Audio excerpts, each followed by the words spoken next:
Hi everyone, welcome to GS and JS education channel. ఈరోజు రీజనింగ్లో భాగంగా కోడింగ్ అండ్ డీకోడింగ్ గురించి తెలుసుకుందాం. ఇది అన్ని కాంపిటేటివ్ ఎగ్జామ్స్కి యూజ్ అవుతుంది. కోడింగ్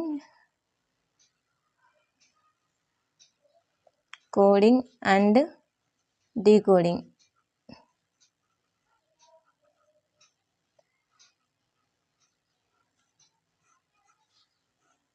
కోడింగ్ అండ్ డీకోడింగ్లో ముందు మనం ఆల్ఫాబెట్ వాల్యూస్, ప్లేస్ వాల్యూస్ని తెలుసుకోవాలి. సో ఆల్ఫాబెట్స్ వరుసగా రాసుకుందాం. A, B, C, D, E, F, G, H, I, J, K, L, M. Then ఇవన్నీ రైట్ సైడ్ నుంచి రాద్దాం. N, O, P, Q, R, S, T, U, V, W, X, Y, Z. 1, 2, 3 ఇవి place values. 4, 5, 6, 7, 8, 9, 10, 11, 12, 13, 14, 15, 16, 17, 18, 19, 20, 21, 22, 23, 24, 25, 26. ఇవి ఎందుకు రాసుకున్నామంటే వీటిని opposite pairs అంటారు. Opposite pairs అంటే opposite pairs. Some of the place value of any two alphabets must be 27. Opposite pairs అంటే ఏంది? Opposite pairs. Opposite pairs. Sum of the place value of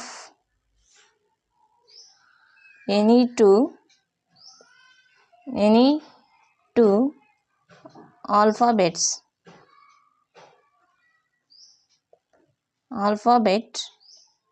must be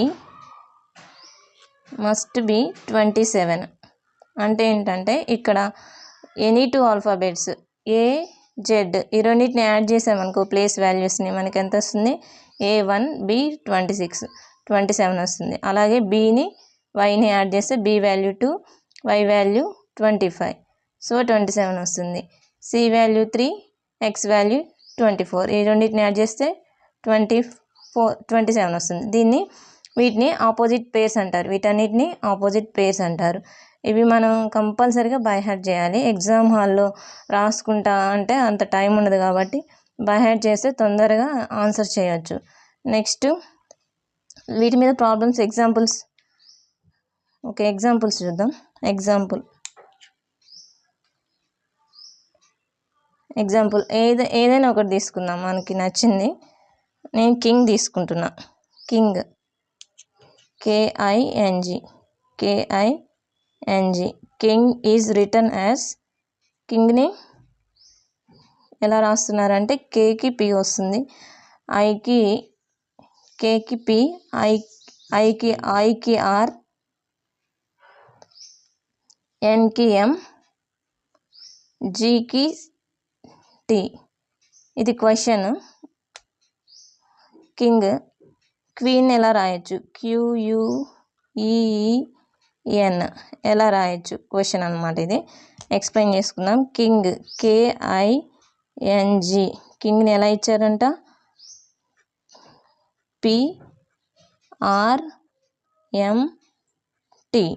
PRMT ఇచ్చారు. క్వీన్ని ఎలా రాయొచ్చు? QUEEN. Queen ఎలా రాయొచ్చు? Question. ఇక్కడ చూస్తే మనం క్వశ్చన్లో ఆపోజిట్ పేర్స్ అంటే ఏంది?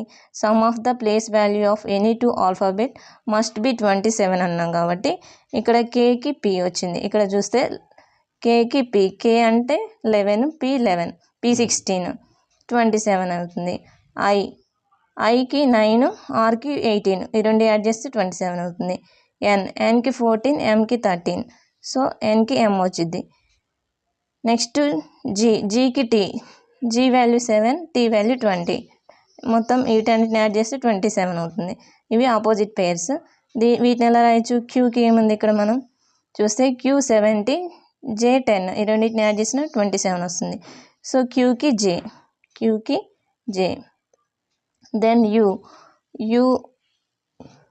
మీన్స్ యూ 21, ఎఫ్ 6, ఈ రెండింటిని యాడ్ చేస్తే 27 వస్తుంది. యూకి F, so F.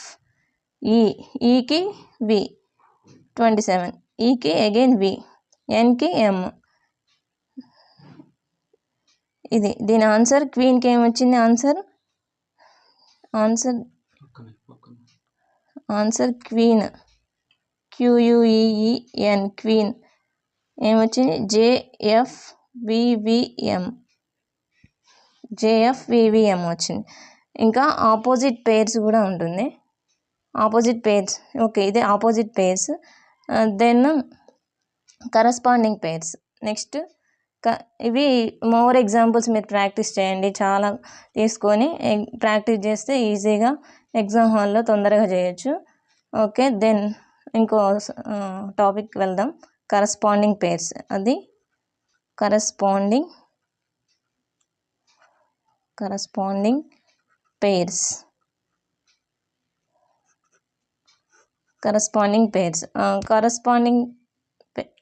Corresponding pairs అంటే ఏంటంటే difference between any two place value of the alphabet must be 13. Difference between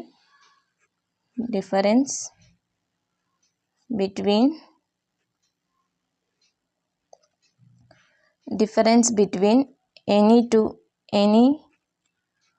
two place value of the alphabet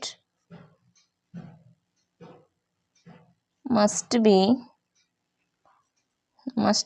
13. ఇక్కడ యాడ్ చేస్తే 27 రావాలి ఆపోజిట్ పేర్స్కి. కరస్పాండింగ్ పేర్స్కి అయితే డిఫరెన్స్ చేస్తే 13 రావాలి. సో ఇది మళ్ళీ చేంజ్ అవుతుంది అనమాట. అగైన్ రాసుకుందాం. Alphabet series ABCDEFGHIJKLM. ఇక్కడ దీనికి డిఫరెన్స్ NOPQRSTUVWXYZ. వీటిని ఏమంటారంటే కరస్పాండింగ్ పేర్స్ అంటారు. ఎందుకంటే చూద్దాం. 1 2 3 4 5 6 7 8 9 10 11 12 13. ఎన్కి 14 15 16 17 18 19 20 21 22 23 24 25 26. ఇక్కడ చూద్దాం. ఏకి 1, ఎన్కి 14. వీటి డిఫరెన్స్ ఎంత? 14 - 1 13. ఇక్కడ 2 15 15 - 2 13 16 3 16 - 3 13. వీటి అన్నిటి వాల్యూస్ ఇలా వస్తుంది. ఎగ్జాంపుల్ చూద్దాం.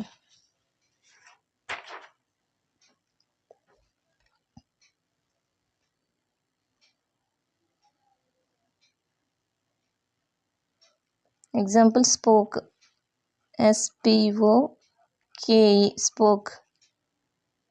దీన్ని ఎలా రాయొచ్చు? SPOKE spoke. దీన్ని ఎలా రాయొచ్చు? ఎస్కి ఏముంది? ఎఫ్ ఉంది. ఎస్కి ఎఫ్. పీకి పీ వాల్యూ 16, సి వాల్యూ 3. పీకి సి. ఓకి ఓ వాల్యూ 15, బి వాల్యూ 2, బి వస్తుంది. కేకి కే వాల్యూ 11 వస్తుంది. 11 24, కేకి 24. నీట్గా రాసుకుందాం, ఇక్కడ కొద్దిగా కన్ఫ్యూజన్ ఉంది. SPOKE.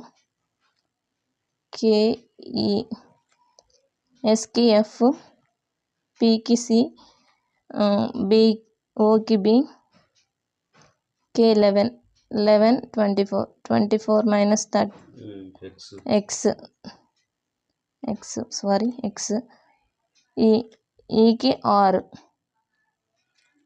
ఓకే, వీటన్నిటి డిఫరెన్స్ ఎంత చూద్దాం, వాల్యూస్ రాద్దాం. S19, F6,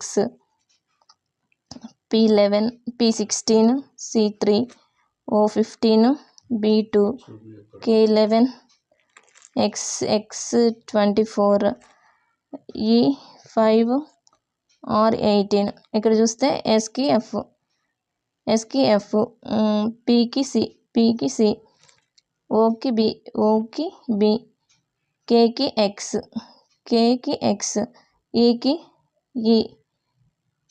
ఈకి వాల్యూ 6. ఇక్కడ మనం అన్నీ రాసుకొని చేయడం చాలా ఇబ్బంది అవుతుంది. సో బై హార్ట్ చేద్దాం. ఈ వాల్యూస్ని బై హార్ట్ చేస్తే ఈజీగా రాయొచ్చు. డిఫరెన్స్ ఏం రావాలి, 13 రావాలి. డిఫరెన్స్ మస్ట్ బి 13 ఉండాలి. వీటిని కరస్పాండింగ్ పేర్స్ అంటారు. ఈరోజు మనం opposite pairs and corresponding pairs అని రెండింటి గురించి తెలుసుకుందాం. ప్లీజ్